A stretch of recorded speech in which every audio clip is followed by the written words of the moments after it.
Hello everyone, welcome back to my channel. This is Vishalakshi. ఈరోజు నేను మీకు బెల్లం గవ్వలు రెసిపీ చెప్తానండి. చాలా ఈజీగా, చాలా టేస్టీగా, చాలా క్రంచీగా కూడా ఉంటాయి. దీని ప్రాసెస్ చూసేద్దాం. దీనికోసం నేను 2 కప్స్ మైదా పిండి తీసుకున్నాను. చూస్తున్నారు కదా, ఈ కప్తో 2 కప్స్ మైదా పిండి అండ్ పావు కప్పు కరాచీ నూక అనమాట. చూస్తున్నారు కదా, పావు కప్పు కరాచీ నూక. అండ్ ఇందులో ఇప్పుడు తగినంత సాల్ట్ వేసుకొని ఒకసారి బాగా కలిపేసుకోండి. కలిపేసుకున్న తర్వాత మనం ఇప్పుడు ఇందులో నెయ్యి యాడ్ చేసుకుందాం. నెయ్యి నార్మల్దేనండి, హీట్ చేసింది ఏం కాదు. చూస్తున్నారు కదా, వేసుకొని బాగా మిక్స్ చేసుకోండి. నేను ఒక 4 టేబుల్ స్పూన్స్ నెయ్యి వేసుకున్నాను. నెయ్యి వేయడం వల్ల ఏంటంటే మనకు కొంచెం గుల్లగా వస్తాయి అండ్ మనం కరాచీ నూక వేసాం కాబట్టి కొంచెం క్రంచీగా ఉంటాయి అన్నమాట. చాలా బాగుంటాయి, ఒకసారి ట్రై చేయండి. ఇలా నెయ్యి వేసుకొని బాగా మిక్స్ చేసుకొని కొంచెం కొంచెం వాటర్ వేసుకొని కలుపుకోండి. కొంచెం గట్టిగానే కలుపుకోవాలి. మనం వాటర్ కొంచెం కొంచెం వేసుకుంటూ కలుపుకోవాలి, ఎందుకంటే మనం కరాచీ నూక యాడ్ చేసాం కాబట్టి అది వాటర్ని పీల్చుకుంటూ ఉంటుంది. సో దాన్ని బట్టి నేను చూపిస్తున్నాను ఇప్పుడు ఆ కన్సిస్టెన్సీలో మనం పిండి కలుపుకుందాం. చూస్తున్నారు కదా,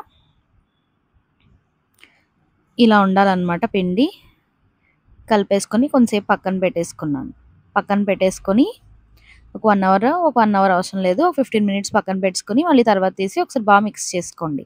మిక్స్ చేసుకున్న తర్వాత ఇలాగ గవ్వలు చేసుకునేది ఉంటుంది, లేదా కోంబు ఉంటుంది, ఏదన్నా యూస్ చేయొచ్చు. కొత్త కోంబు ఉంటే దాంతో ట్రై చేయొచ్చు. ఇలా గవ్వలు యూస్ చేసుకుంది ఉంటే దీంతో చేసుకోవచ్చు. స్టవ్ మీద ఆయిల్ పెట్టుకొని ఇలాగ వేసేసుకొని వేయించేసుకోండి. కొంచెం వేగే టైం ఎక్కువే పడుతుంది. బాగా వేగిన తర్వాత తీసుకోవాలన్నమాట. చూపిస్తాను చూడండి. ఇప్పుడు మీకు చూసారా, ఇలా వస్తే సరిపోతుంది. ఆయిల్ అంతా మనకి తగ్గిపోయినాయి కదా, బబుల్స్ రావడం. ఇప్పుడు మనం తీసుకుందాం, వేగిపోయినాయి. ఇంకొకసారి చేసుకుందాం మనం. చూడండి, ఇలా గవ్వలు ఫుల్ మనం ఫింగర్ పెట్టి మొత్తం ఇలాగ అంటే మనకి గవ్వలు షేప్ బాగా వస్తుంది అనమాట. అంటే ఫస్ట్ నుండి లాస్ట్ వరకు ఒకటే సైజులో ఉంటాయి మనకి. అలా వేసుకొని మళ్ళీ ఆయిల్లో వేసుకొని వేయించేసుకోండి. చాలా బాగుంటాయండి, ఒకసారి ట్రై చేయండి తప్పకుండా. నేను ఏ కన్సిస్టెన్సీ అండ్ ఏ క్వాంటిటీస్లో చూపించానో అదే క్వాంటిటీస్లో తీసుకొని చెయ్యండి. చూడండి, నేను 2 కప్స్ తీసుకున్నాను కదా, నాకు ఎన్ని గవ్వలు వచ్చాయి. అండ్ ఇందులో ఇప్పుడు మనం బెల్లం అనమాట. 2 కప్స్ మైదా పిండి అండ్ నేను 1.5 కప్పు బెల్లం తీసుకున్నాను. ఓకేనండి, కొంచెం బెల్లం తక్కువ తినేవాళ్ళు ఉంటే కొంచెం తక్కువ యాడ్ చేసుకోండి. నేను 1.5 కప్ తీసుకున్నాను అండ్ ఇది కరగపెట్టుకుంటున్నాను. 1.5 కప్ బెల్లం తీసుకొని ఇందులో 1 కప్ వాటర్ వేసుకున్నాను అనమాట. చూస్తున్నారు కదా, బాగా మరిగి ఇలా బబుల్స్ వచ్చాక మనకు కొంచెం తీగపాకం రావాలి, గట్టి పాకం అనమాట. చూస్తున్నారా, ఇక ఇలా తీగపాకం రావాలి. ఇలా తీగపాకం వచ్చిన తర్వాత మనం ఇప్పుడు గవ్వలు ఇందులో యాడ్ చేసుకుందాం.